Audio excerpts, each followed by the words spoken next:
Hello, hello. Welcome back to It's Fareel podcast, episode numero cuatro. Today we have a very talented guest with us. We are super excited to announce her.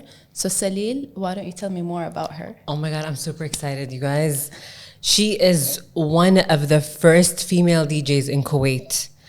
Farooh, she went from a radio host to a full-time DJ. I know this is extremely hard to do here in Kuwait. Amazing.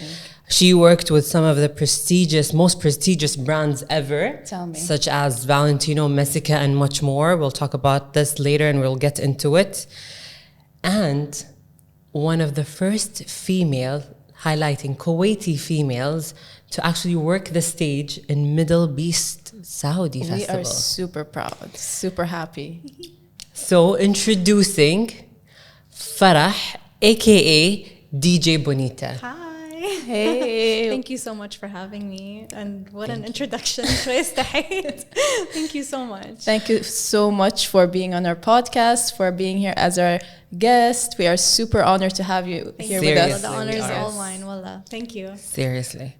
So Want to deep down? the most exciting question that you're dying to ask. Oh my God. Tell me. Jed, how would you like to be called? Is it DJ Bonita or Farah? Shufay, it's Farah when I'm not working, it's Farah. When I'm working, DJ Bonita, obviously. But like I hate when I'm out and just doing normal stuff and everybody's like, oh, DJ Bonita. I'm like, no. It's Farah. Okay. Yeah. Okay, so we'll go by Farah. Yes, please. This is going to be confusing I a little know. bit. There's two Farahs We're here.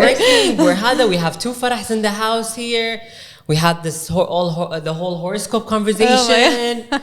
We'll get into it. So tell us, how did you get the name DJ Bonita, or where did it come from? It came from a Tribe Called Quest's song Bonita Applebum. It was one of the first songs that I fell in love with when I was a little kid. And I was like, oh my God, like, who is this Bonita? Like, she sounds so like cool. She sounds so self-assured. I'm like, I want to be like Bonita. But it was during the time that I was a radio. And it was so on the spot that I didn't even have a time to think about it. They were like, okay, quick, like, what's your DJ name? And we were like in the studio. We were about to go live. And I'm like, I don't know, DJ Bonita, and it just stuck. And I'm like, okay, so now I'm stuck with this for the next like foreseeable future. And I don't know, I don't think I could be anyone else. I think it's a perfect, Yeah. it suits you perfectly. Thank Bonita, you. beautiful. Thank you. Seriously. That's what everybody thinks it is. They're like, oh, so you speak Spanish? Do you know that Bonita means pretty? I'm like, no, that's not what it is. But You I can't pass appreciate as a it. Latina, I get that a lot. You do have that Latina vibe, right? Yeah. Oh, really? Yes. Sure. Yes. Okay. South American. Yeah. Yes. You can definitely work that. Okay. Definitely. Should I move then? خلاص? Yalla, No, bye. I'm just kidding. No one's gonna say no to moving to Hadda. Spain or even Latin America. Miami, baby. Oh my God. Yeah. Let's not start. ما راح نخلص. So many places. So let's go back from the start. Okay. Like way back. Where did the passion for music start? It's kind of an interesting question, honestly, because I'm sure anyone with siblings knows that having an older sibling is, your gateway to music. And my older sister, Shahed, used to always go and buy like mixtapes and stuff and CDs, and she would take me with her when we were growing up. And we shared the same musical taste. So there was a lot of like, okay, she's going to buy this mixtape and we're going to listen to it together. Or like, she's going to finish listening to this album and she's going to pass it on to me. Mm-hmm. And it was just a very like natural way of delving into hip hop and R&B. So, obviously she gets older, she graduates. I am still in high school at that time.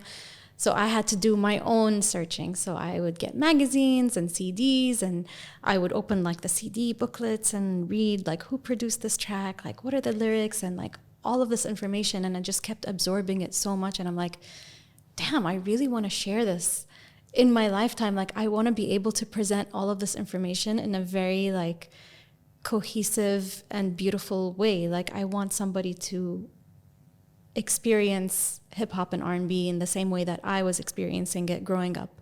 So in the back of my mind, I'm like, I'm going to be a DJ one day. Like one day I'm going to be a DJ. One day I'm going to have a radio show. And it was all like it's in the back of your mind, right? You're like, Yeah. whatever, it is what it is. And then you go and you get a college degree and you don't think about these things as much as you used to. But when the time came, I'm like, wait, no, like, what am I doing? This is what I really want to do. And then it just kind of went into that. So what would you say, like, the genre that, like, you started listening to at that young age? What was it always hip hop? It was always hip hop. And it was so funny because I was, 7, 8 years old at the time. And obviously, like, what's a 7, 8-year-old doing listening to I can totally Wu-Tang relate. and Jay-Z and all of that? And everybody's like, you know, these are really bad words. Like, why are you listening to that? I'm like, I don't know. I just felt like connected to it. There was something about the music that made me feel like I belonged to something that I didn't understand at that time. But as I grew older, I felt more like this is part of my identity, and I just grew into it. And I don't really feel that way with other genres of music, even though I listen to everything. But hip hop for me is always like, it's the heart. It's like the meat of who I am. It's comfort food of the music Literally, industry. literally. Like, It I is, could listen definitely. to anything and everything, and I have so many different like genres that I'm interested in and that I do deep dives into, and I understand the history. But after a while, I'm like, no, something feels off, and I always go back to hip hop, and I'm like, this feels right. It's like wearing pajamas at the end of the day. Like, yeah, Yeah, it feels like home. literally, It feels like home, yeah. definitely. No, we can totally relate. We both Definitely. are huge hip hop, R&B fans. Yeah. So Definitely. totally Amazing. relate. I was gonna ask, like, what kind of music do you listen to, and what do you feel more connected to? Hip hop is number one. Amazing. R&B as well. We do have like a little bit of difference where I delve into country music I as well. like more the reggae, Same. Afro. Yeah. What else?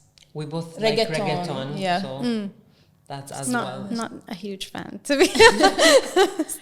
No offense. Back then when like Pitbull was a Oh, thing, yeah, Sean yeah. Paul was a thing. Yeah. Dance hall. Dance hall is a Yeah. big, Yeah. big one for me. I love dance hall I so love much. dance hall Yeah. too. Reggae and dance hall. Music in general, like actually, that now that we spoke of, we have music and dance. Like that's what brought us together, and like True. it's interesting how our first two guests are To be huge hon- DJ and a interests. dancer. Exactly, and we Amazing. never thought about it actually. Yeah, it just came to my head. Sah. Yay. It just happened. What an honor, Vanessa. Yeah, and we both like started listening at a very young age, so we Yeah. can totally relate. I think like our generation, a lot of us started listening at a very young age when like we saw our older siblings or True. Yeah, Our and I parents. feel like the generation now like does not have the same experience as we did. Like we had to wait for an album. Exactly. We heard through the grapevine that like, oh my God, it's gonna be released on May 5th. So you wait for May 5th and like, is it there? Is it there? You go to the music store, like, did the album drop? Did the album drop? And now it's like, okay, just open your phone and search on Spotify and you get it. and you it's had to not go the buy same. it back in the day You had to go buy it and you had to like, or you record know, it somehow. bootleg it. Like, yeah. I had tons of bootlegs. LimeWire. LimeWire, Kazaa, Napster, like all of that. Everything. Gen Z wouldn't understand.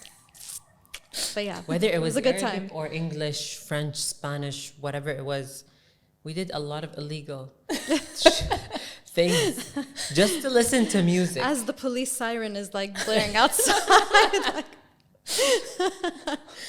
Everyone did this. Hey, so- no, everybody did everyone. it. Yeah. Doesn't make it right. I pay for my music now. Like, I Yeah. buy physical copies of everything that I really, really enjoy. And I feel like it's important to support artists and Definitely. musicians. True. In True. this But day and back, age. back in the day, like Back in the day, man. no. Sometimes like you liked two songs of the album. No, you had to go buy the whole. You buy the whole yeah. album. And you know what? I think artists back in the day really valued that point because they would make an album that was listenable. It was an experience from start to finish. You had like the intro, you had tracks, you had, you know, the bangers, and then you had like skits, and then you had an outro. So it was like a Yes. whole arc Yeah. Yeah. of like musicality. Whereas now it's like, okay, I'm just gonna make a hit song and put it out. It's not Exactly. part of an album, it's not part of an EP, it's not part of anything, you know? So I feel like we had the final like best musical experience. And I'm so grateful Yeah. for that, really. Alhamdulillah. We're kind of Alhamdulillah. getting the best of both worlds now. Hey, yeah, for sure. Definitely. I'm stuck in one, but like I'm catching up with my two farahs right now. But it's okay, we'll get there. We'll get there. So going back to college, since you brought college up, so tell us more about your college life. What degree did you pursue? Is this like a trauma unpacking episode? No. Going back to the roots. Hey, so when I graduated high school, طبعاً, I was in my own little like musical bubble, and I'm like, I'm gonna pursue. I really wanted to be a dancer. I don't think anyone knows this, but like we'll put it on the record. I wanted to be a dance major. I danced throughout high school. It's never too and late. Even in college. لا يا معودة. Let's not go there. So I really, really wanted to pursue dance or like a music degree. And my parents obviously were like, yeah, No absolutely not. So I went down the list of things that I would actually be interested in. And I pursued interior design for my first year of college. That was fun. And then, but my college experience in the States wasn't exactly stellar because I was very young and I had my first taste of depression. I had no idea what depression was at that time, but like I was severely depressed, like being away from my family and my friends. And so one summer I told my dad, I was like, listen, like I really want to come back home, like whatever, like can we transfer here? So I transferred to AUK and I finished a mass comm degree, which is great. I mean, in this day and age, it comes in handy, right? Like mass comm is, you know, the world that we live in.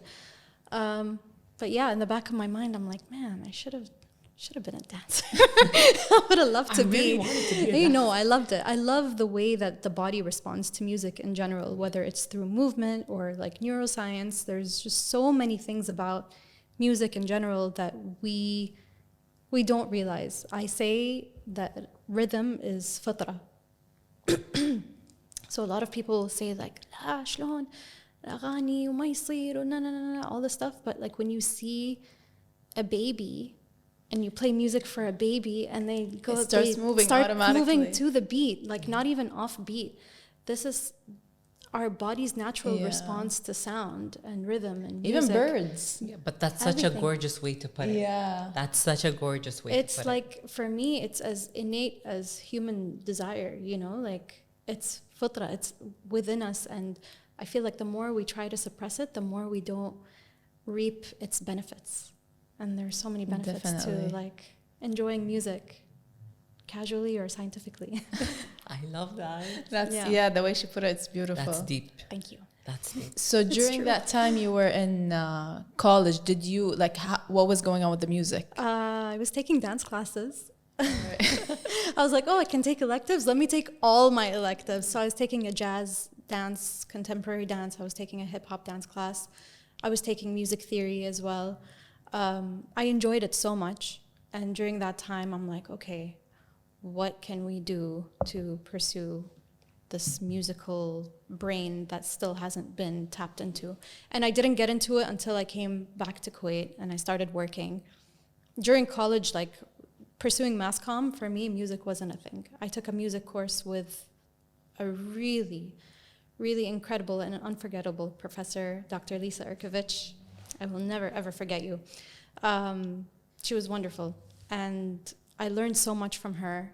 But in terms of applying what you learn through music in Kuwait, it's very, very limited and it's very, very difficult. So I kind of put it on the back burner for the longest time. And then during work one day, I was just on a hamster wheel, man. Like when you work corporate in Kuwait, it's like, khalas, this is your life. You're in a cycle every single day. And then one day I was like, no, I can't do this anymore. I literally had a breakdown, like locked myself in the bathroom and I was crying. And I'm like, what am I going to do with my life? Like this doesn't feel authentic. It doesn't feel like I'm living my purpose. I know what my purpose is. Like, why don't I just do it? And then I'm getting goosebumps. Oh my God. It's like your real self is trapped in like a shell. And I'm like, okay, this is enjoyable too. Obviously the stability is nice. The people that I work with are wonderful. And I've learned so much. But there's like this other farah inside that's like, khalas, like actually dying to come out. You need to unleash her. Yeah. And she was unleashed. When I handed in my resignation, I'm like, yalla, That was bye. the best. Probably that was the best decision you've ever made. Yes, the best and the worst. You wouldn't know if you hadn't taken that risk. That's very true. So- That's very, very true. I'm a risk taker by nature, honestly. Anything I do in life, there's always risk involved. And I'm like, yalla, let's do it. Like, That's what keeps life exciting. It's That's true. The Taurus in them. And the farah. And the farah. It comes with the name. It I guess actually so. does. I feel like كل واحد له من اسمه نصيب. صح. Yeah. And I've had a really like happy life. Alhamdulillah. Alhamdulillah. Alhamdulillah. Yes, Thank yes, you. Yes, yes. So you talked about corporate life. What was your first job after college? It was a human resources job. I was on the onboarding department. You're so cute for HR. Like, It was a disaster. Every HR. I know, right? To be farah. It was a disaster. It was a disaster because I was just like, is this somebody would willingly do this? No shade, like blacks. Everybody has something that they're like super passionate about. I'm like, but who is passionate about human resources? Who? It's not me for sure. So I stayed there for about a year and some change. And then they were like, okay, there's an opening in the marketing department. So I transferred to the marketing department of one of the Kuwaiti banks.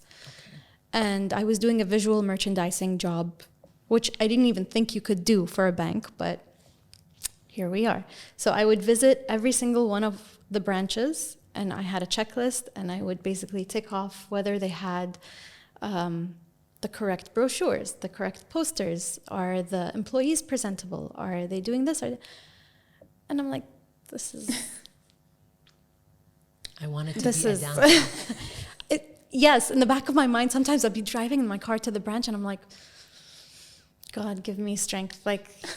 There's one day I'm going to break out of this like crazy corporate shell and I'm going to be my authentic self, like one day. And then, yeah, it happened. Alhamdulillah. Thank God. The rebirth. Thank God. Yeah. And so basically after your corporate life, where does 99.7 RKFM fit in? It literally, this was the risk because I handed in my resignation from the bank. And the same day in the afternoon, I went to the ministry and I'm like, hey, are you looking for a radio host? There was no opening for me. And they're like, do you want to be a radio host? I'm like, yeah. And they're like, well, you can do some shadow work for now and see if this is something that you would be interested in. And I'm like, no, I know I'm interested in it. Like, I just want to see how it's done. So I would shadow the afternoon show and the evening show. And I was trained on how to use the equipment until they felt comfortable enough that I could take over my own show. And I couldn't believe that it was happening. I was like, whoa, it was that easy? Like, that's all it took is for me to just, take that first step for myself and say, this is what I want to do. And the opportunity presented itself. Now I'm a big believer of if you build it, they will come. Sometimes the opportunity isn't there. But if you create the opportunity for yourself, 1,000,000% it's going to fly because you believed in yourself and in this thing so much that the universe has to make it happen for you. You gotta go seek it yourself. Yeah. We're talking about manifestation the other day. This is like a lifelong manifestation and it was happening. And I think I was just so excited that it was happening. Oh my God.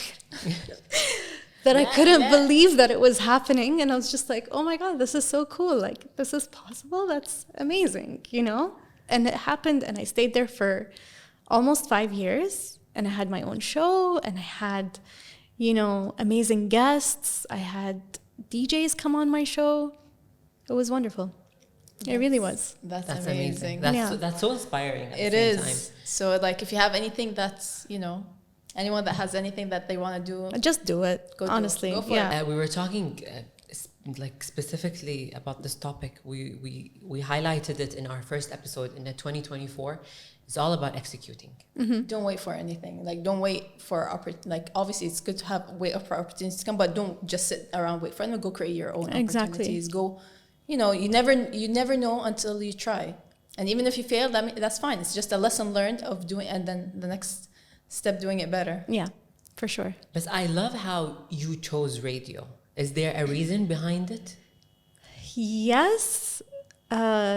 It was the only thing that I felt was available to me at that time. Okay. So I was like, okay, this is the best option for me. And also because I had like a wealth of knowledge that I wanted to talk about. Like, I wanted to be able to share verbally all of these things that I've learned throughout the years, like from different hip-hop producers and artists and albums and, doing themes and stuff. And I just felt like it would be so cool to present that in like radio format and be able to talk to people and play music as well. So it felt like the natural way to start, but yeah, it was a good start. That's amazing. It was so fun. So throughout this 5 years that you were in the radio, where did DJing come into play, or how did it come into play? I started DJing as soon as I started radio, because I'm like, okay, this is the first leg of this journey. But you, Farah, have always wanted to be a DJ. This is, okay, you're there now and you have this opportunity. So why don't you just like develop that skill and learn something new?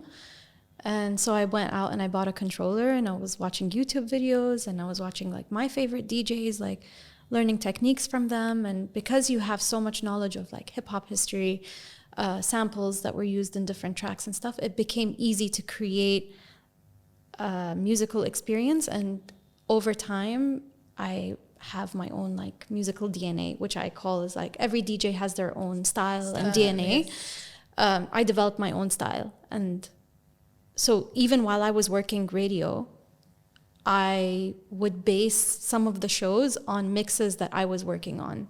Like, oh, we did like this mix on, for example, J Dilla. So what, we're going to have a J Dilla show today, and I'm going to play some of the tracks that I was learning how to mix back home, but also include all of this like amazing knowledge about this producer and like all the people that he worked with, and you know how far his capabilities and genius can extend, you know, in our musical life, you know. So it just became kind of like they were mirroring each other. Like I was doing radio so naturally at that point, and I was learning how to DJ, and they just kind of like overlapped, and I'm like, okay, so it's time to take this seriously.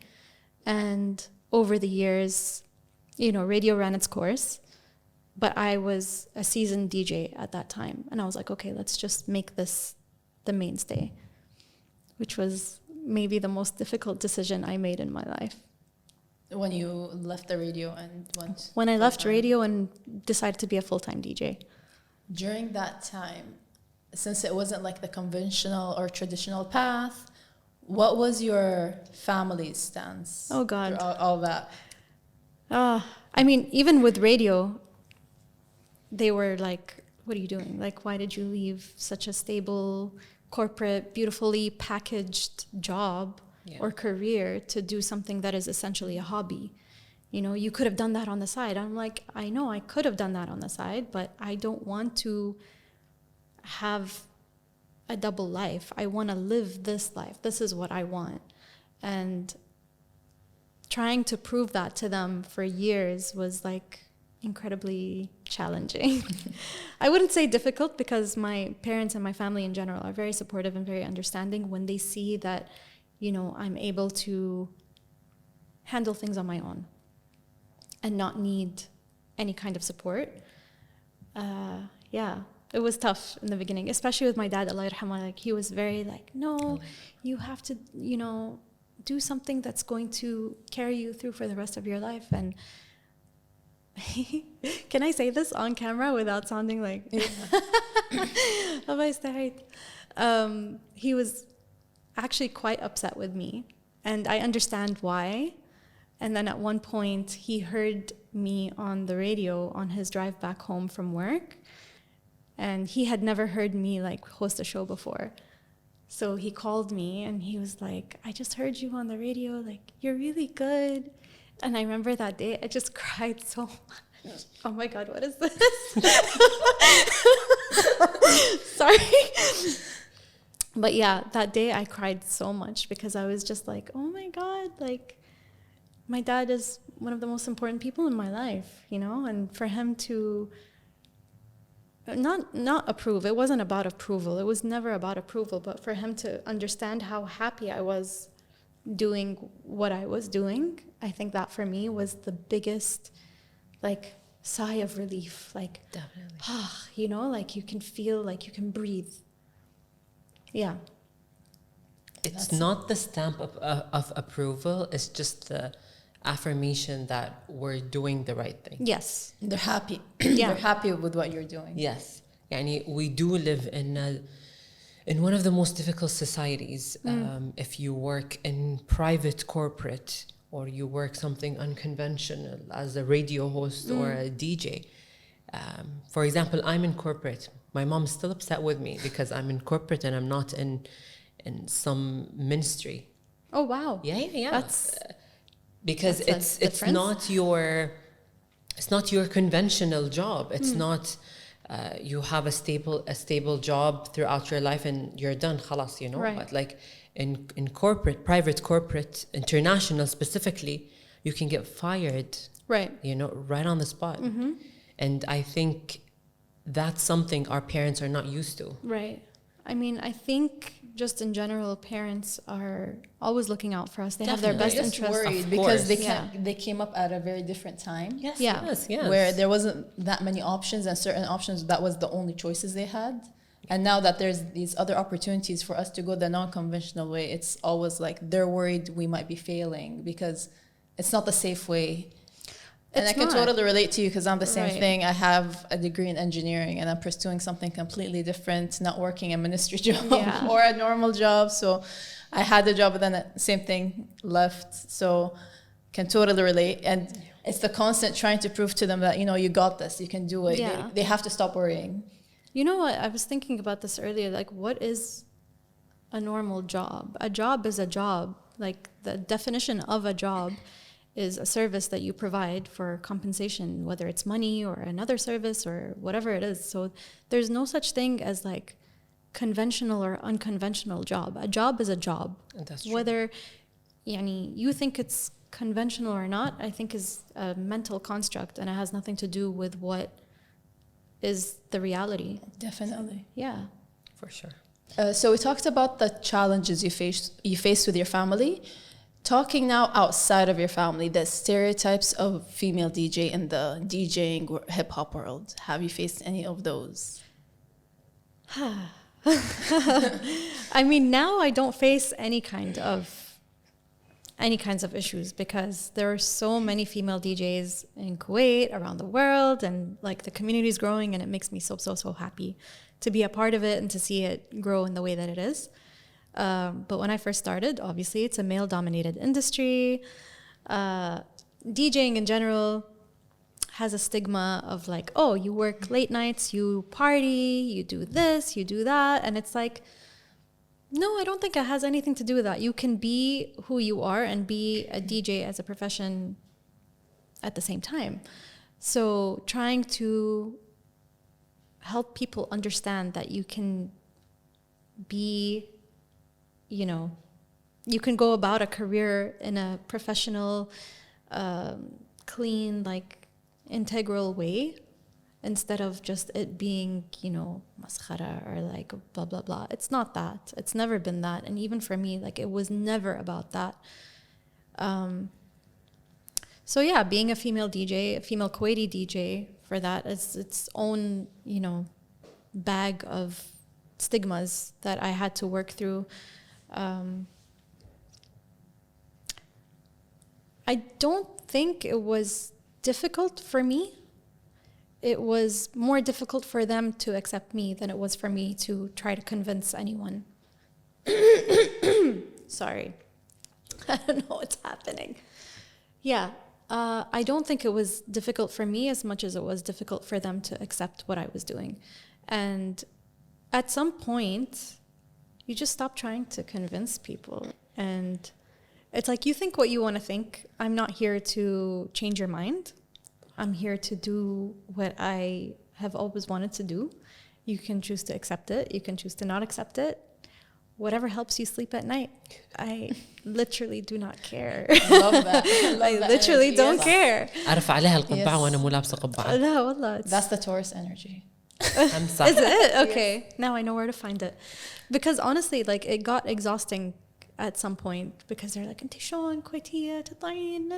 And I'm like, listen, I don't work past like 10 p.m.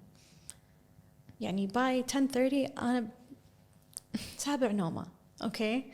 You don't know me. You don't know my life. You don't know what I'm about. You don't know why I'm doing what I'm doing.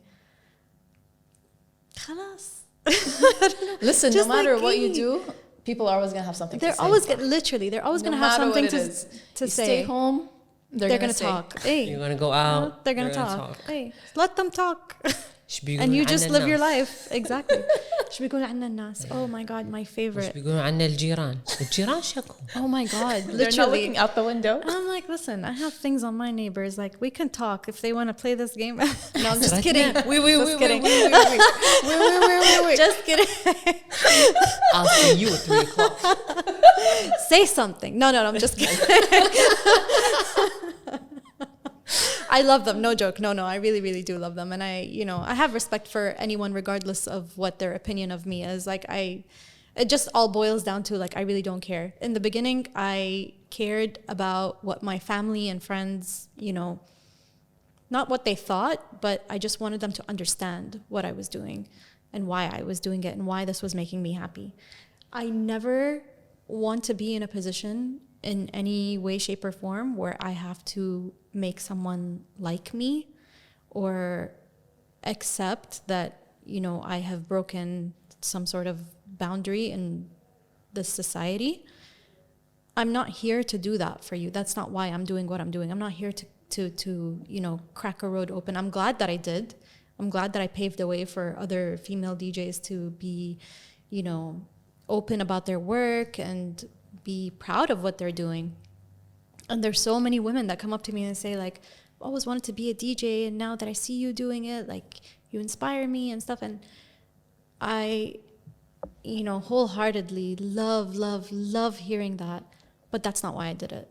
And I am not going to live my life trying to convince people that what I'm doing is right for me.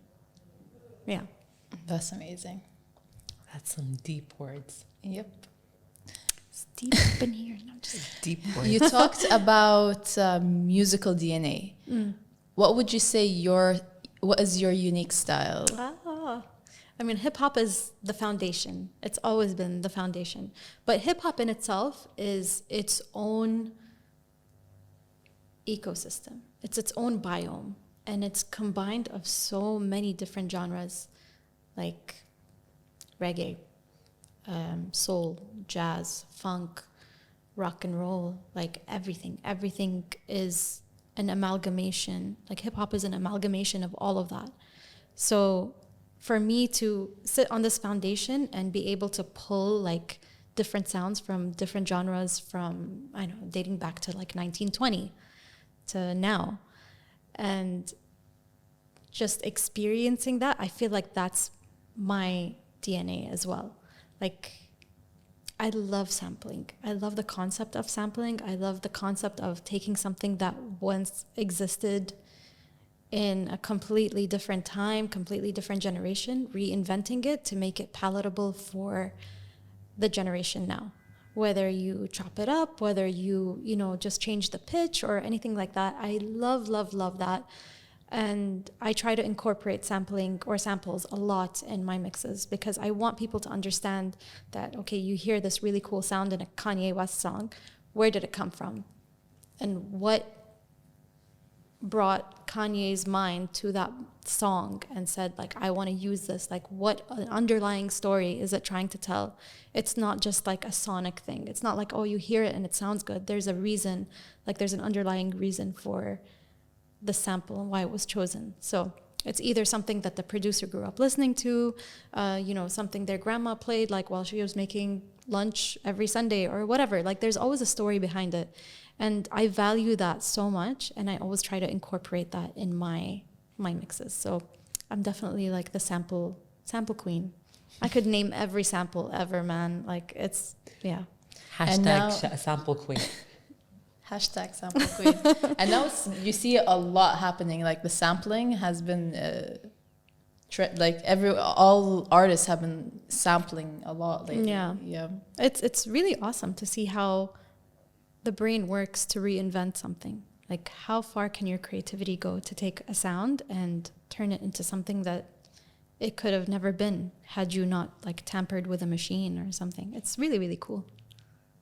Interesting. So, talking about DJ Bonita, who is the greatest inspo? Oh, There's so many. There's so many.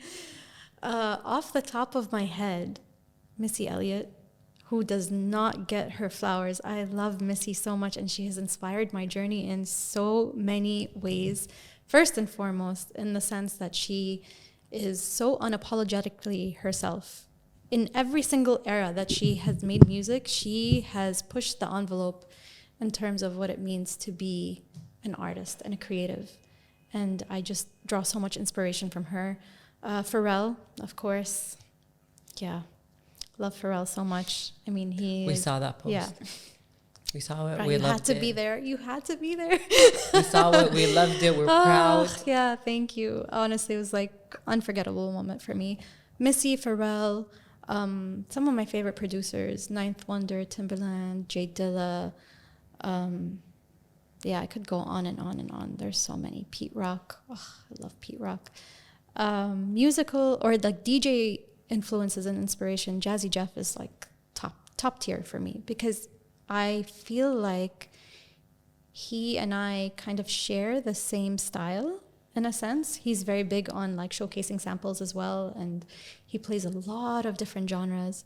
Q-Tip from A Tribe Called Quest as a DJ is phenomenal. So good. Another one of my biggest inspirations. I actually used to watch him DJ before I started radio. And when I would like vacation in New York and he would have whatever, like a DJ set, whatever, I'd always go see him. And I'd just watch him. And it wasn't even about technique. It was about like, I'm going to share every single musical genre that I love and present it in like such a cool way. Like he was playing Led Zeppelin. He was playing like the Chaka-Chas. He would play Tribe. He would play everything. And I'm like, how is this guy like genre bending so much in like an hour? So yeah, very, very inspiring. I love all musicians and all DJs, but these are like my top. Beautiful. So what was your first gig? As a full-time DJ? As a full-time DJ? Yes. When you first left the radio, and what was like your first gig? Do you remember? I do remember, and I it was a big gig for somebody who was, you know, first starting as a full-time DJ. That for me, I remember when I got the opportunity, like I called my best friend and I just like, oh my God, I can't believe this is happening. Oh my God, can you believe it was Gucci? And I'm like, wow. Gucci, like what? And I was like, okay, we're off to a great start. So Gucci was doing a collaboration with Gucci Ghost, who is like this graffiti artist, very like Banksy-esque. So he did a collection with Gucci, and the launch was super cool. So they did it all over the world, and the way that they did it was they had DJs all over the world DJing in Gucci stores to do the launch. And it felt so cool to be able to do that and be like, yeah, I was the DJ for Gucci Ghost. Like, this is happening all over the world, but who's the DJ for Kuwait? It's DJ Bonita. Like, how cool, you know? That was unforgettable for me. And that just, like, opened up the floodgates to, like, everything that I'm doing now. It was amazing. It was so good. Yeah. So would you say that's one of your favorite gigs that you've had? Oh, I've had so many favorite gigs. I've worked with so many incredible brands and companies here that, yeah, it's hard to pinpoint a favorite. But top three. Top three, that was top three for sure, because it was like universal. Yeah, it was something that was happening globally, and I was a part of it. And as a first gig as well. As a first gig, that was insane. That was my first gig as a full-time, not like as, part-time DJ, part-time radio host. The Versace and Fendi collab, the Fendace. Oh my God, that was so much fun. I love when clients are like, here, do your thing. Like, do whatever you want. And at that moment, I was doing research, and I'm like, what could this, like, be? I don't want to just play hip-hop. I don't play hip-hop at every gig. Like, it's actually now very, very rare that I do mix hip-hop at gigs. But for Fendace, I did, like, this new disco set, and it was so freaking fun. Oh my God. I still think about like how good it was. It was amazing. And everybody was having such a great time. And I had the best time ever. It was so good. What was your inspiration behind the track that you played?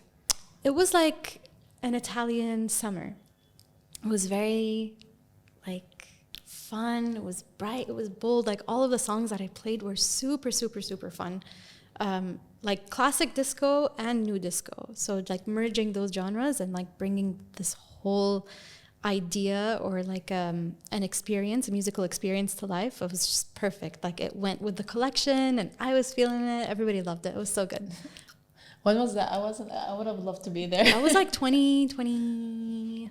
It was right after COVID? Yeah, it was like, no, it was 2022. Yeah, it was 2022. Nice. Yeah, it was wonderful.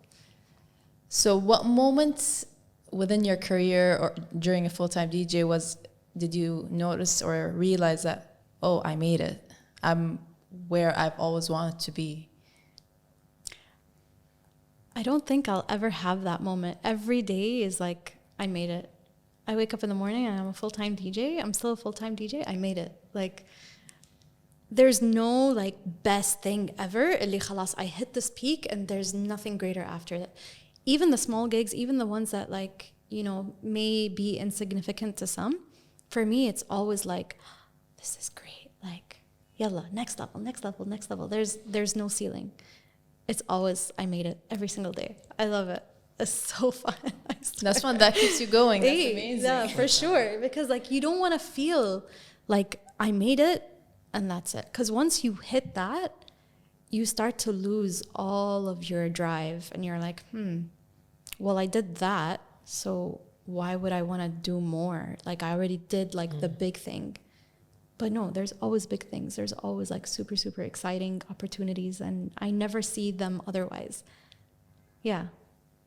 That's Inspiring. very nice. That's really inspiring. So what was your gigs? I just want to take a little bit step back just to be able to go smoothly. I just want to understand what type of gigs were you doing when you were a part-time DJ, part-time radio host? Okay, so there was a lot of like restaurants and cafes, which now you couldn't tell me. Like, there's no way I could DJ at a cafe. No shade. Like, I'm grateful for every opportunity to work, but after some point, you kind of filter out all of the extra stuff, and you're like, okay, this is where I see myself working. This is, you know, the kind of image that I have for myself, and I'm not going to deviate from that. Which is very hard because, again, every opportunity is a good opportunity. Every chance to play music is fun for me. And I never want to take that for granted. But after some time, you kind of have to align yourself with an image. So in the beginning, it was a lot of like coffee shops are having an event, a restaurant is having an opening. What was I doing? I was working with a lot of like fun brands too, like high street brands like Topshop, Monkey, River Island, stuff like that. And during that time, it was really, really fun and exciting for me to be even like associated with these brands. Like, oh my God, you know, I'm DJing for Topshop. How cool, you know? But after a while, it's once you start to get like the opportunities where you feel like this is more in line with the image that you're trying to build, all of this other stuff falls by the wayside. Like if I get an inquiry for a cafe now, it's like, I can help you out somehow, but I'm not going to DJ in a cafe. Like that's, no. And what was your reaction when you started DJing for like prestigious brands like Gucci? It was so fun. It was so fun. You know? Honestly, there are some that I haven't even documented like on my Instagram. There are some things that happen like that I don't post about, and it's always super, super, super fun because it's not like the association now so much. It's like, oh, this brand believes in you so much to fit their image and they want to work with you again and again and again. So, you know, working with Kenzo 3 or 4 times now. It's like, who would have thought? I swear to God, it was 2000. I'll never forget this. Was it 2012 or 13, 14? Around that time. It was like mid 2010s. Okay. Somebody had posted that they were DJing for Kenzo, and I saw it on my Instagram. And I'm like, damn, that looks so cool. Like, I would love to DJ for Kenzo one day. Like, how cool would that be? And it happened so many times now that, you know, they always call back and they're like, hey, we want to work with you. And I'm like, oh, that's so cool. Like, I left such a good impression, and I'm working with them more times than I could, you know, imagine. It's amazing. Yeah.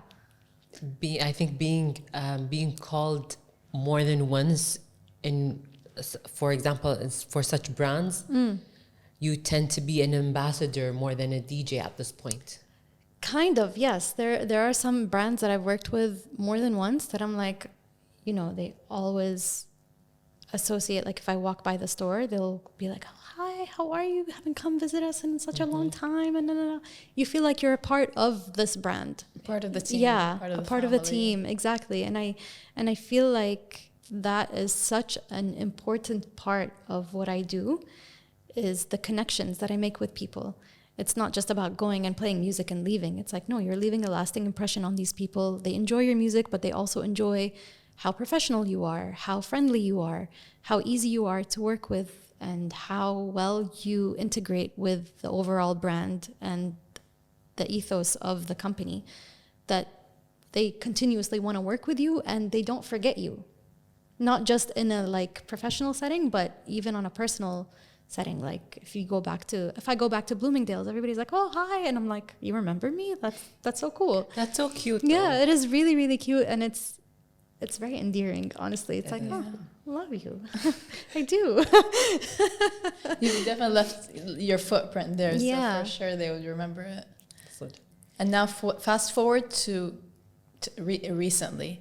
You're one of the first female Kuwaiti DJs in MDLBeast. Oh. Tell us about that experience. Oh my God. So there's a lot to unpack with that, because that was the first time I've ever done a festival or like a music conference. Because XP is like the baby of MDLBeast, Soundstorm. So it's not like a huge stage or anything like that, but this is like strictly for people who are there for the music, like musical conferences and workshops and all of these other really great things that are happening. So I did my research and I'm like, okay, so how, after all of these years of working, and then you get this opportunity, how are you going to present yourself in a way that is still respectful and at the same time still like you're having fun? Okay. So it was difficult. It was really, really difficult, because I was like, okay, you have to go back to who you are. You have to go back to like why you did this. Why did we start? You know, I wanted to play hip hop. I wanted to share that. So I brought that with me. And the first set that I played, I've done XP twice now. The first set that I played was like strictly hip hop, like throwbacks, like super, super fun. It was amazing because I was one of the only female DJs there. There were a handful, there weren't many, but I was the only Kuwaiti female representing over there. And it was just so like a prideful moment for me to be able to represent Kuwait at a place like that and just do it with so much heart and like truth. Like it was really like an exciting experience for me. I remember after I got off the stage, I cried so much because I was like, I cannot believe that. Like when you're used to DJing at a mall or in a store, it's a very, very different experience when you're on stage and there's like 350 people cramped in a warehouse and they're all dancing. And I'm like, wow, do I have that kind of effect? That's so cool. Like it's always a surprise for me. So XP for me was like such a wonderful experience. And this year, I mean, past December, I headlined, which means my set started like super late. But I was like, okay, let's do something different this year. It's 50 years of hip hop. Like, what are we going to do? So I did a set that was strictly like female hip hop artists. It was an entirely female hip hop set. It was amazing. And I was like, no one would have done that had I not like pushed for that. You know, everybody was playing hip hop and it was amazing. But to highlight the females, I felt like that was a full circle moment for me.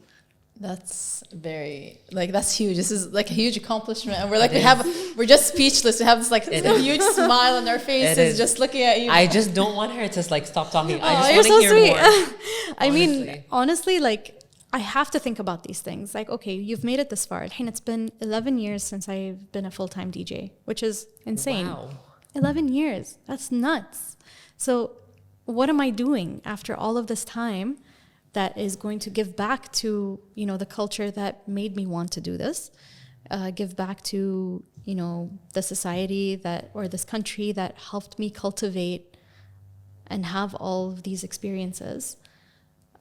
You have to think about that. You can't, it seems selfish sometimes because you're like, I just want to be on a stage and I want to play music and I want everybody to dance and have a good time.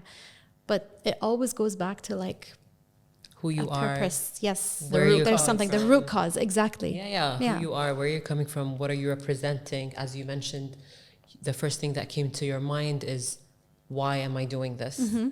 What is the purpose? Right. And you basically went back to that and moved Who on. is DJ Bonita? Right. Like, why did we start this? Why did we do this? The thing is, when she asks that question, she goes right back to the name itself and where Bonita came from. Okay, this is a fun fact. I start every like new set that I'm playing or a new location that I'm playing, I have to start with Bonita Applebum, either the original, the remixes, or some sort of like, you know, remix, that's depending. Cool It has to. Dedicating it. No, it's like, it's kind of like a tag now. Like, okay, Bonita's on, like she's going to start with Bonita Applebum, some way, shape or form. The signature. Yeah, no, for sure. Shout out to Bonita Applebum. Thanks. 30 minutes? Okay, so Farah, what is your dream event to DJ at, or if it makes it any easier, alongside who? Okay. I would love to do one day, somehow, some way, somehow, inshallah. Jazzy Jeff has a retreat called Playlist. Okay. I think that's what it's called. Yes, it is Playlist. Where all of the DJs come together and they do like, you know, workshops and live mixing and all of that stuff. I think that would be super, super cool. I would love to mix with Jazzy Jeff one day or just even meet him. Honestly, he's amazing. Inshallah. I would love to like do concerts as well, you know, like open for artists and stuff like that. I think that's something that I would really, really love to do. But beyond that, I'm happy with however the progression of, you know, DJ life, however it is. There are things that I won't do. But, such as? Okay. I don't do private events. Like, you're not doing your 6-year-old daughter's birthday. I'm not doing, you know, I'm not doing, you know, weddings. I did try an after party recently for like Kuwaiti wedding. And it was a very fun experience again, but I would not do it again. I would not do it again. Is there any reason why though? I mean, it's one thing to like be put out of your comfort zone. And then it's another thing when it's like, this is so far removed from my comfort zone that like it doesn't even feel like me.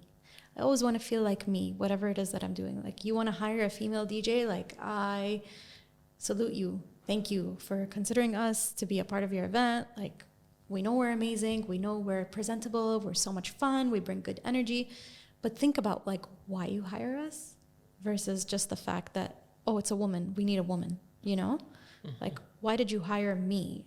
I have spent the last decade carving out this image and, you know, working with different people in order to kind of build an identity. Even though it's like menial, okay, like a birthday is what, 2 hours or whatever, it still deviates and takes away from everything that I've worked so hard to build. Definitely. So I don't want to do something just for the sake of, you know, you need a woman there. Come on, dude, like this is why Spotify exists. Like, it's great, you know, like use it to your advantage, but like also know why you hired this person and work with them for that reason. Exactly. So if I'm working a wedding and somebody says, oh, Nabi Arabi, Nabi Masri, Nabi Sharqi, Nabi this, and I'm like, I literally have like maybe 3 Arabic songs in my entire library of over, I don't know, 16, 17,000 songs. Like, that's not my style. No, it's not my style at all. It's not my calling, it's not my style. No, it's not. I'm not going to enjoy it. and you're gonna feel that I'm not enjoying it, and it's just like an overall like bummer. Like, I don't want to bring that kind of energy. I want to leave a lasting impression wherever I go. So if I do something that I'm not enjoying, you're gonna feel it, I'm gonna feel it, and we're not gonna want to work together again. Yeah. Tension. Or like that feeling اللي like بس أبي أخلص وايد تحوشني. Yeah. اللي I'm like, you know, even with like clients, some clients that I've worked with, I'm like, God, I cannot wait until this is over. And I've realized how unprofessional this sounds, but honestly, sometimes people are very difficult to work with, and يطلعونك من طورك, and you're just like, خلاص, okay, أبي أخلص, and I never want to deal with you again. But then I go back to like, is that really what you want to be doing? Like, is this why you did it? Is this why you started? So you can have people that you don't want to work with and you're like annoyed and you can't wait to get home? No. Like, I want to be at gigs where I never want them to end from how much fun I'm having.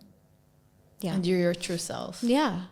You give Literally. your full energy. It's all about the energy. Oh, it's totally like, you And will good know. vibes. Yep. When you walk into a gig and you see me playing, you will know 1,000,000%, like right the very first second, if I'm having a good time or if I'm not. DJ Bonita, Farah. Oh, I mean, you call me whatever you want.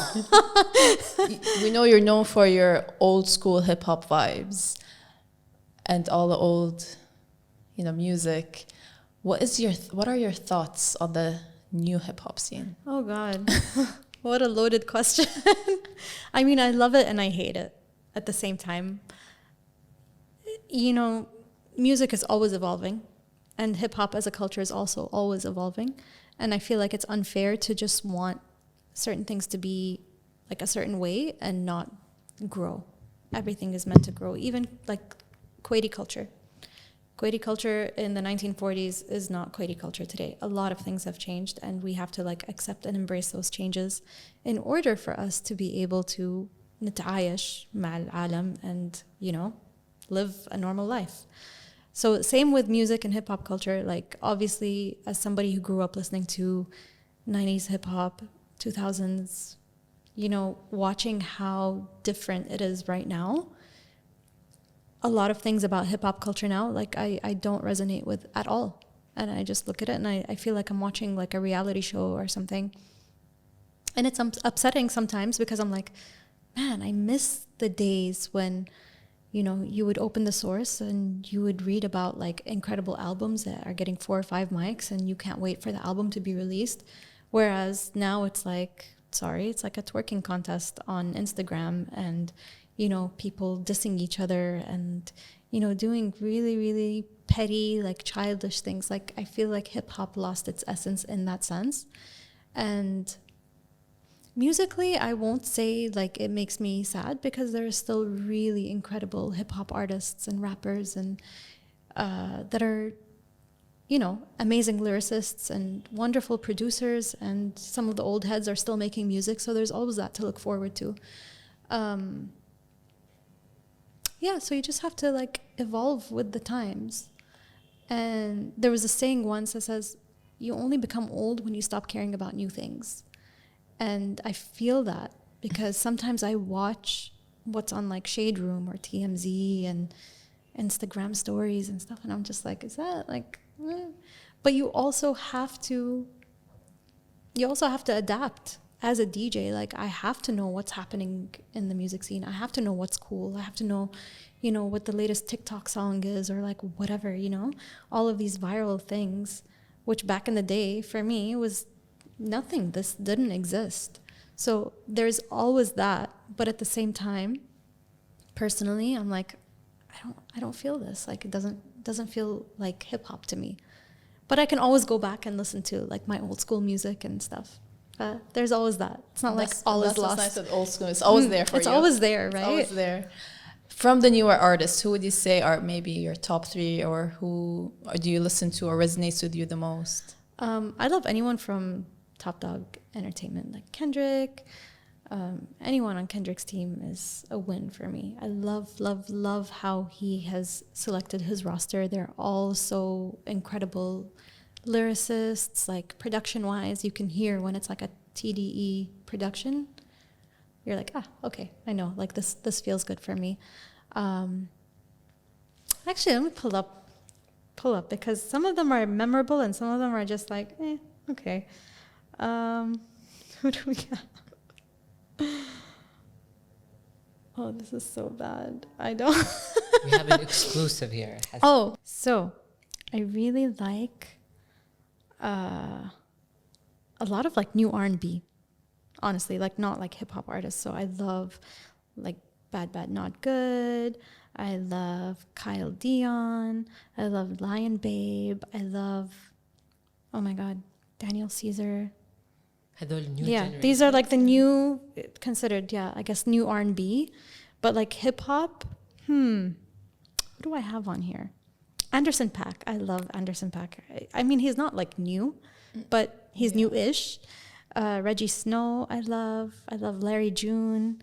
Your Old Droog for me is not new per se, but he's like kind of like an underground hip hop artist, and he's so funny. He is so funny, and like I value that in lyricism so much. I want to hear something and laugh. Like I want to hear like a really dope hip hop bar and be like, oh my God, that was the funniest shit I've ever heard. Think of that? Like how did you think of that? Like there's a song that he has called Through the Nose, and like it starts with like a meditation. It's so funny. And then he just starts talking about like everything, and he'll say whatever through the nose. And then at one point he goes, look at Michael Jackson. And I'm just like, what? Like, it's such a funny song. I remember the first time I heard it, I just could not stop laughing. So I appreciate that so much. Your Old Droog is top tier for me. Love him. And now, what about the UK rap scene? Oh my God! Now Dave and Central C. I mean, I love Sprinter. I love it. Like I've grown up listening to garage as well, you know. So I'm big on like UK hip hop and grime and garage. I'm not like a huge fan, to be honest. It's great for like a workout and stuff, but I don't mix it. Not because I don't love the way that it sounds, but because it doesn't feel like something that is part of me. You know, I didn't grow up to like, you know, I wasn't keen on like the UK underground scene and stuff like that. Yes, there are a lot of artists that I listen to, but I wasn't like so much into that culture that I feel like I want to incorporate it in your mix. Yeah. I feel I'm like a deer in headlights right now. No, but seriously, like listening to, you should listen to Sprint. I mean, Dave and Central. No, Dave is amazing. Yeah, he's dope. Amazing storyteller. I don't know if you guys are interested in it, but I was always a fan of hip hop and French hip hop and French rap. Oh yeah, MC Solar. Yes, I was always a fan all throughout my high school years up till today. So I guess that's my scene. Yeah, I love international hip hop. It's very cool to see how like one culture that boomed in New York in 1973 is now like a global phenomenon, and everybody's rapping, everybody's breakdancing. Everyone's adapting it to their own culture. Yeah. So that's why when people say like, "Oh, what do you think about Kuwaiti hip hop?" I'm like, Kuwaiti hip hop is so freaking dope. Like, it's so dope. Yeah. It's so dope. And this is like, you know, unpopular opinion, because I get a lot of like, should I jabhada? And I'm like, you know what? Do you know how hard it is to rap in Arabic? Oh my God. Let alone even mixing, bringing in the Arabic beats into the music. Yeah, like you're taking something that's like international and making it your own, so local and palatable to us. Yeah. That takes a lot of work. And using one of the most difficult languages in the world. It literally is. And like the really good Kuwaiti hip hop artists that like know how to rap, like are really good rhymers, you're like, oh my God, I can't believe. Like, it's funny. It's a talent. Definitely. It's like their bars are funny, but at the same time, I'm like, how do you do that? Like, that's so cool. And I'm proud of them, honestly. Like, a lot of people love to hate on them.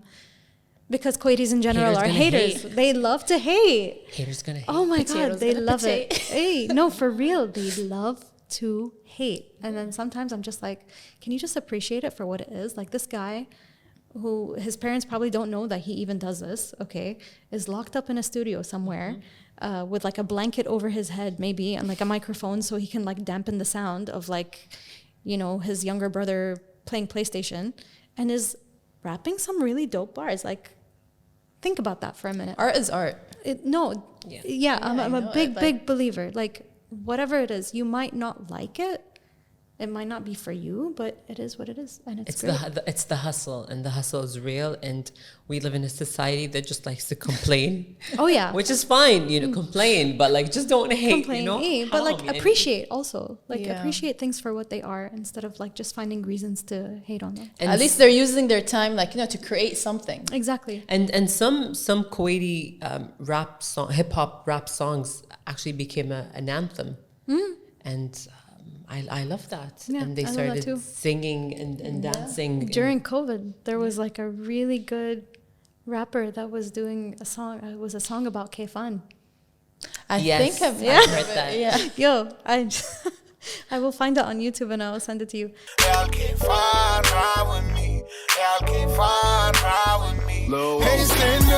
Hey, stand up.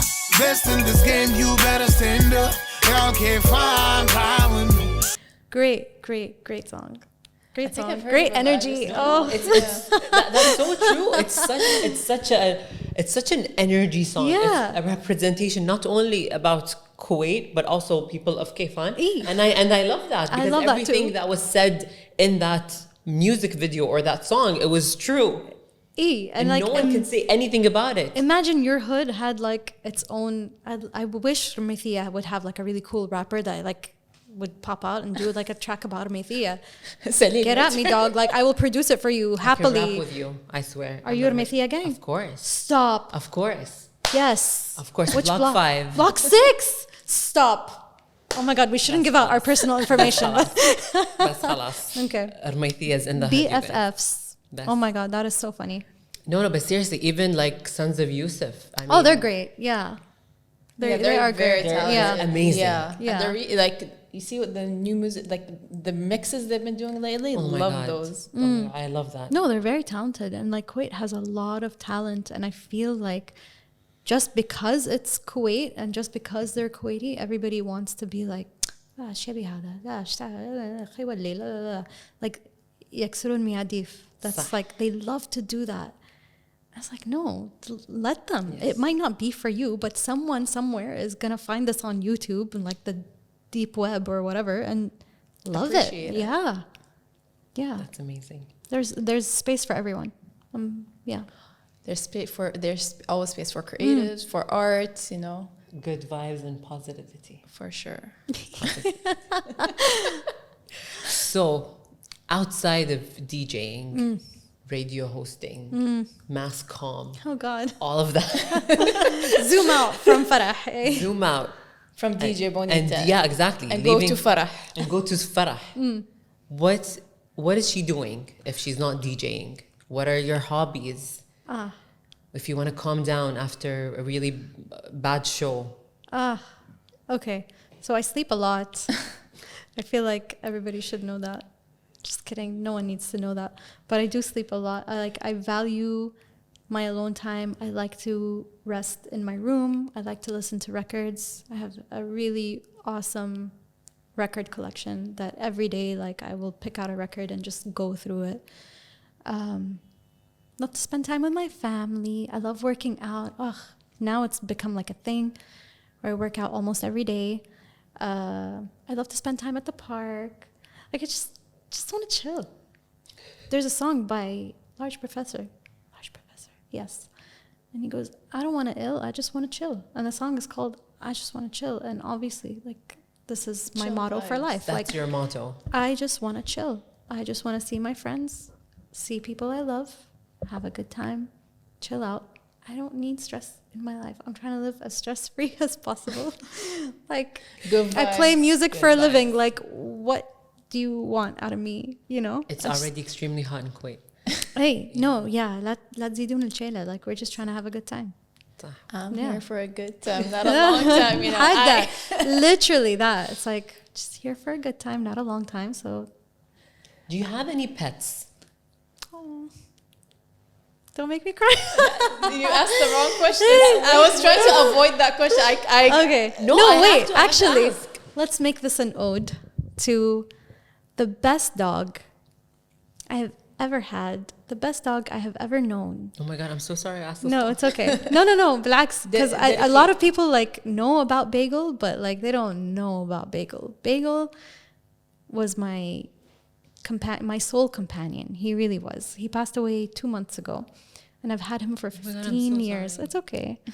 I've had him for 15 years, and the truest meaning of unconditional love existed in this dog. He would not leave me for a second. He always wanted to be around me. He always wanted to do whatever it is that I was doing. When you want to ride in the car, we'll ride in the car. You want to watch TV for 8 hours straight and do nothing? We'll do that. You want to sleep? We'll do that. You want to go walk in the park? We'll do it. He was the best dog. He was like my soul mirror. And I love him so much. I love him and I miss him so much. Oh. So he was like, oh man. Oh, he was such a good boy. He was so funny. He was so funny. He had the best personality. He was very, very stubborn. He was very funny. He was a French bulldog, by the way. Oh my God. Yeah. He's the best. Sorry, can I show you? Of course. Yeah. This is he was the sweetest. All he wanted to do was just like, yeah. So he only wanted to be like loved and cuddled. French bulldogs. They're my favorite. Honestly, I love French bulldogs too, but I love this French bulldog like I've never loved any animal ever in my life. Like, that's my heart. That was my baby. And everybody's like, oh, why do you call him your son? I'm like, you don't know. Like, I possibly birthed him in another life. Like, I love him. I love him so much. And yeah, if I ever do get another pet or a dog, no one can ever take his place. Like, that's my forever dog. Oh my God. Yeah. My baby. May he rest in peace. Yeah. Habibi. I'm so sorry. No, it's okay. No, it's okay. I'm so sorry. No, this is good. Like, everybody should know that, like, Shout out to Bagel, you guys. Bagel forever. Bagel forever. Aww. I know you're also a avid paddleboarder. Oh, this is the other side of me that like literally nobody knows. I was waiting for you to mention it and you didn't mention it, so okay. I had to bring it up. On the other account, there is the other side of Farah that nobody knows, and I never mentioned DJing on that account, and I never mention this side of me on my DJing account. They're like two completely separate identities. But I am a paddleboarding, surfing, anything on a board, skateboarding, like take me on any board ever, and I will be there. I love paddleboarding and I love surfing. It's so much fun. And I just, yeah. Where's your favorite spot to go, or what time? Is it sunrise, sunset? I don't wake up early enough for sunrise, even though that for me would be like it's ideal. Beautiful. Yeah. And like the sea state is like perfect during that time. And in Kuwait, we have beautiful sunrises. I know. It's beach view. I know. But I used to do sunset paddles, and especially in the winter. Oh my God, you guys, like, it's just magical. It's magical. I love being in the water. I love it so much. I grew up in and around the sea. Like, my family is very like sea oriented. This is what we do. Like, you probably learn to swim before you learn to walk. Yeah. So paddleboarding for me was like the freedom during COVID. So I ordered a paddleboard and I would take it out whenever I could, and I started to learn to paddleboard, and now paddleboarding all over the world, and that's amazing. Doing lots of fun things. Yeah. And everybody's like, oh my God, that's like another thing that you do. And I'm like, yeah. I love water activities. It's so much fun. The ocean is just so healing and it's amazing. Yeah, it really is. Like, even after like a super stressful week, I look forward to it. I'm like, oh my God, I get to go paddleboarding for an hour and like watch the sunset, and I'll pack a snack and I'll have my speaker and I'll play some good music and I'll just sit and watch it, and it's just, yeah. It's that H2O. No, it's like it's so peaceful. You're just in the middle of nowhere, in the middle of the ocean with yourself, and like you're just focused on the beautiful view, and it clears your mind. Yeah. And I've seen some like really cool fish. I've seen like stingrays and so many cool things. I'm like, this all exists here, but we just don't see it because we're not here. Exploring. Yeah. Should we do the rapid cues? Before the rapid cues, I got a little blind ranking for you. A what? Ooh. A blind ranking. So basically, I'm going to give you a bunch of, like a couple of songs. Okay. No, it's take it easy. It's fine. عادي. Okay. It's chill. All right. It's chill. It's like stressing out already. No, it's just like a couple of songs I'm gonna give you. Okay. And then just give me like where would you rank them 1 to 5? Okay. But you don't know what's coming next. Oh God. Yeah. Okay. So that's the trick. Okay. And obviously you probably love all of them. It's just adi, you know. That's how it comes out. She tricked me the other day with the fruits. All right. You gotta do what you gotta do. That's so funny. You gotta do what Blind you gotta ranking fruits. Yeah. That's amazing. I need to know. I need to know. That's so good. All right. Let's start off with It Was a Good Day, Ice Cube. Oh God. I'll probably put that at like 3. All right. Brown Sugar, D'Angelo. Oh my God. Don't do this. I want to say number 1. I love D'Angelo. I don't think you understand. Like, I would die for that man. His music is All Yeah. soul, all feels. okay. Wait. Now I don't know what you're gonna. It's coming. I'm telling you. Okay, so خلاص, I'll put it as number 2. Number 2? Okay. All right. Beautiful by Snoop Dogg and Fareel. Oh my God! Don't do this. Can I switch? Nope. Can I say Nope. okay? خلاص. Nope. Damn it. 4, fine, because it's not number 1 for sure. Jammin' by Bob Marley. Oh, 5. Family Affair, Mary J. Oh, damn it. See, now we could have switched. That's the beauty of it. Beautiful would have been, no. Beautiful would have been number 2. Brown Sugar would have been number 1. Family Affair would have been number 3. It Was a Good Day, 4. And Jammin' stays at 5. Yeah. Damn it, don't do that to me. Would have, could have, should have. My street cred. Wait. It's I'm fine. sorry. That's Okay. the beauty of the game. That's the kind of Oh my God. Okay. I have a question. Sure. So, dead or alive, which person would you like to meet? Would you love to meet? Would I love to meet? I already met my dead or alive number 1, which is insane. Which is? Pharrell. Okay. Yeah, Pharrell. Who would I like to meet? Who would I like to meet? Okay, so she's not like, I mean, yeah, I guess she is a musician, but I feel like she and I have too much in common in our life trajectory that like I would definitely want to sit down and talk to her one day and just be like, tell me how you and I are living the same life. Angie Martinez. Okay. The Voice of New York. I love her, and she was also one of my biggest inspirations for wanting to do radio because she had her finger on the pulse on like everything that was happening, like all the rap beefs and everything. And I remember she had like Jay-Z in the studio, and then one day she had Nas in the studio, and like she was just yeah. She was like the mediator, I feel, for a lot of situations, and she was there. Like she was. Yeah, she's fantastic. I would love to sit down and talk to her one day. Like, she's amazing. But who would I like to meet and, like, maybe hang out with?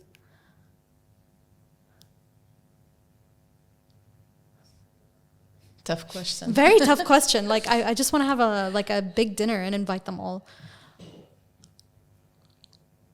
We can manifest it. We can put it out there. Girl. It can be the Last Supper Girl. type of dinner. Wouldn't that be amazing? Wouldn't that be amazing? I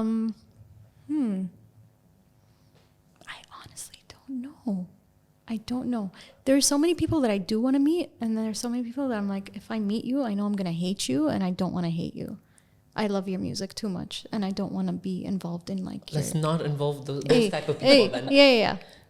Set them aside. I mean, Pharrell for me was like a lifelong dream, and the fact Missy. Okay, now that we're talking, Missy for sure. I would love to sit with Missy and just, yeah. I wish I I don't know, give her the biggest hug. Her and, creative style. Yeah, and then just pick her brain for like hours, and then take her out to dinner, and then maybe like, I don't know, go bowling or something, or do something like super fun, like karaoke or something. Yeah. Yeah, I think that would be karaoke would be That would be- awesome. that'd be super awesome. fun. Yeah. Yeah. I would love to take Missy out and like hang out with her for the day. Yeah.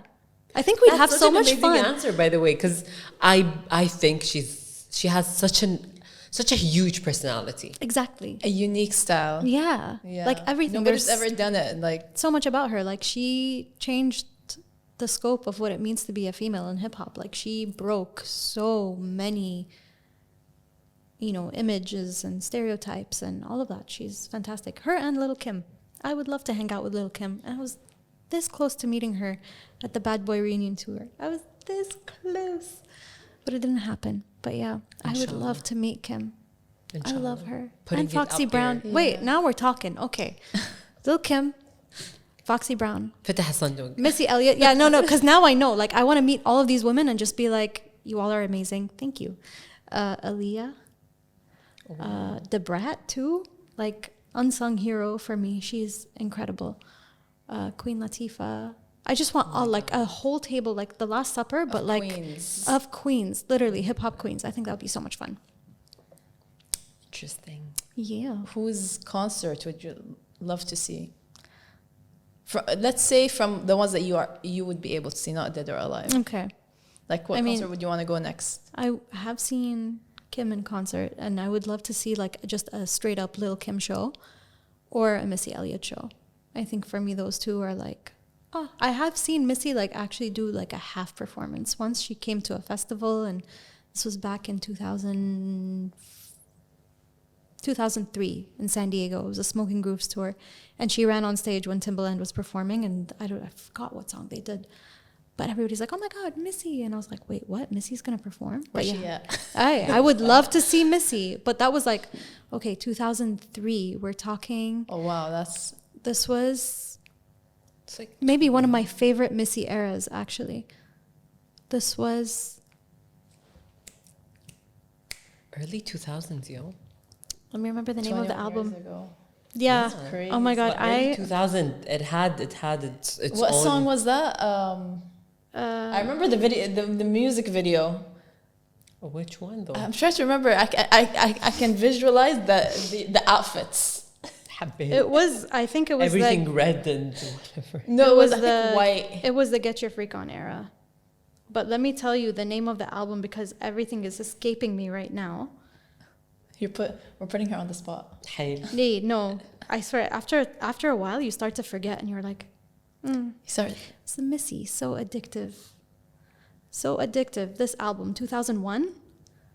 This for me, like Dog and Heat with Method Man, Redman, 1 Minute Man, Get Your Freak On.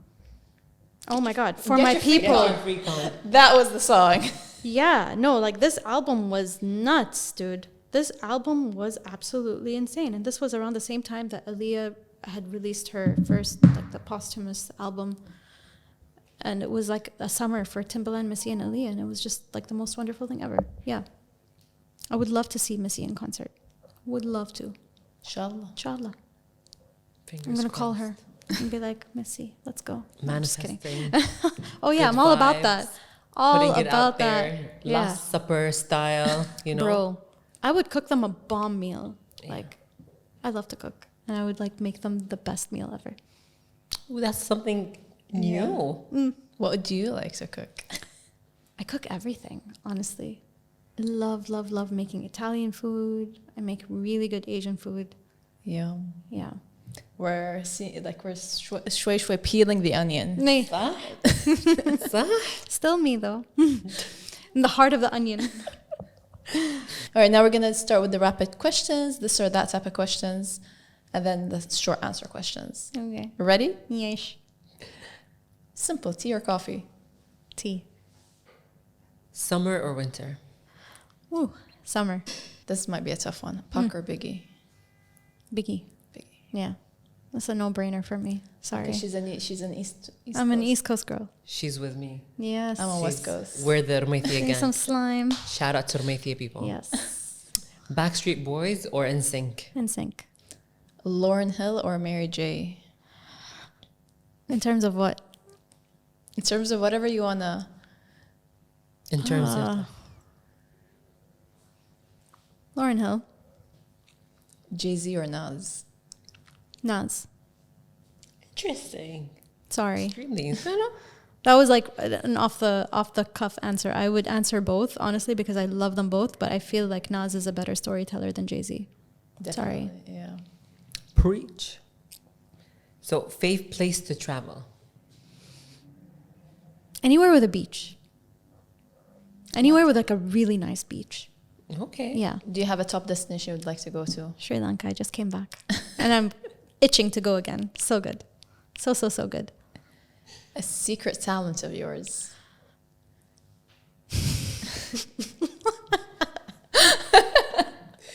A secret talent. It's not really a secret talent, but like I can finish the New York Times crossword in under 5 minutes, and I do it every morning. Wow. Is that which one is it? The forward? No. Oh, the crossword. The crossword. So I assume you do Wordle. So I do Wordle, I do spelling bee, I do connections, and then I finish with the New York Times crossword. Wow. Wow. I only have time for Wordle. And Girl. that's about it. Oh my God, we got into Wordle for like I love 5 minutes, but like I couldn't. I'm love it. still doing it every day. I couldn't, honestly. It's like part of my morning routine now. Yeah, Oh my God. so good. Fave comfort food. Gabut. I know it's so random, but I love gabut. Like no matter how bad I'm feeling, gabut will always make it better. Oh my God, I think that's the first time legit. Someone I'm has sorry, ever, it's an answered honest the answer. question- Answered that as a question. No, it's not cute. It's gabut. No, I It's know not it's some like cute. cute little Trust me, it's food of cute. like, oh, pizza. No, I love pizza, but gabut is like top tier. Oh my God. Who would have thought? I love it. I love it. You have. You know, yeah. Oh my God, I love Old it. so salil, old doydi salil. Oh Oh my God, because like it's so true, because like people would usually answer like Chinese food or cold pizza or like something like that, but like because my comfort food is balalit and I get Oh my God. I'm so glad we're neighbors. see, Yeah. I think it's something with the neighborhood. Ramadan we is should coming. Make a song. We should make a song. We should make a Ramithia song. Yeah, we should. Okay. We should. About gabut and balalit. Oh yeah. You And what it means to be a Ramithia. For those that don't know, balalit is a sweet noodle that's served like with eggs on Yeah. top. Oh, so with an omelet. Yeah, on and top. then So gabut good. is a Kuwaiti dumpling soup kind of thing. Yes, That's it's tomato soup, It's kind a mix between a dumpling and Kubba. no. Oh my God, it was شنو اسمها بالإيطاليan? ravioli? Ravioli. Yeah. Yeah. It's kind a of mix like between a dumpling and a ravioli, an Yeah. Italian ravioli, mixed in a tomato soup. Yeah, Look definitely. it up. It's so good. And sometimes they put chicken with it on this, like within the soup or meat. Yeah. Yeah. Meat, mostly meat and mostly veg, meat. but Oh. like Yeah. So I can totally relate that your comfort It food like is it something sticks to your authentic. ribs. You know what I mean? Like Yeah. it's like an internal hug. Oh my God. Oh my God. I call them stomach hugs. Now I want one. See, I'm salivating already. Me too. I'm like, saying. damn it, we have always- dinner. How do we always come back to food? 24 ساعة يوعى. Same. 24 ساعة. Same. I'm always 24 hungry. ساعة. Always. Your favorite movie Of all time? of all time. And what shows are you currently watching? Oh, I'm not watching anything. I just finished Griselda, which I loved. I love that. Yep, love that. It was so good, but it didn't like really showcase like how horrible she is. They made it glamorous. They made it super glamorous. Yeah. Okay, favorite movie. Honestly, I love like Disney animations, like Pixar animations. Moana. I could watch Oh my Moana God. every day. Every day. It's so soothing. صح? It's so soothing. She's so cute. Love it. Yeah. It's the curly hair that gets me. صح? It's والله العظيم it Hey. is. And like the sailing and the wind finding and Yeah. stuff. I'm like, And then the dancing as well. So you see the Literally. history of the play. this is the other side of Farah. This is like the- Animation. hey, yeah, the I'm animation. sorry, we're Like, peeling the onion slowly. We need one more hour. وبعدين oh God. Current favorite artist. I hate that you guys asked me that because I honestly don't know. What have I been listening to on repeat? Like something you're jamming to in your car on your way here, for example. Okay, so it's mostly like playlists and stuff, but I have been loving, and this is self promo on my Spotify. I have this playlist called Thug Honeymoon, and it's literally like the best. Like you start with Ja Rule, Thug Lovin', and you have T.I., Let's Get Away. Like this is a kind of like beachy, summer, loving, hip hop vibe. Like that's, We'll share the playlist for you guys. oh yeah, for sure. Definitely. Yeah. It's one of my favorites. Yeah. Any new albums you've recently heard that you liked or you're maybe looking forward to? Oh, Sir's new album. So he released a song called No Lie. and I actually love it so much. And I'm very interested in like the new R&B sound, but how it's like crossing over to funk almost. And I grew up listening to a lot of funk too. Like I love Motown. Who? Motown, but more like funkadelic, like George Clinton, the Parliament. Like this is where I'm at, and I love hearing that sound like re-emerge in new R&B. So Sir's new song and his new album, top tier. Top tier. So what's next for Farah or DJ Bonita? What, any plans or what's going on? Dinner at 8:30. That's as far ahead as I'm thinking right now. Like I take life as it comes. Go with the flow. Yeah, definitely. I'm like a day by day person. There are things that obviously I am working towards, personal goals and stuff, but yeah, just taking DJ life as it comes, as it was intended to be. Like it wasn't supposed to be this big thing. Whatever happens, happens. And I'm so happy with that. That's amazing. So we're glad to have you. Thank that you wraps so up much. our amazing interview. I don't know. I'm speechless because it wasn't an interview. You guys know so much about me now that like I feel like we have to be best friends. We have no choice. Honestly, thank you so much for this opportunity. Thank you for having me. We learned so much. We are inspired by a lot of means and a lot of terms. And not only that, we really enjoyed just sitting, having conversation, chatting with you. It Thank flew you so by much. so fast. Thank you. I didn't even feel it. Had a really great time. You guys are amazing. I love what you're doing, and I feel really honored that you had me. Thank you. We are so honored to have you as well. Thank you so much. And joining us here. All right, guys. So this concludes our episode. Don't forget to follow us on socials and subscribe to our YouTube channel if you're not following. And as always, keep it for real. Big love. Peace. Oh, we all did that at the same time.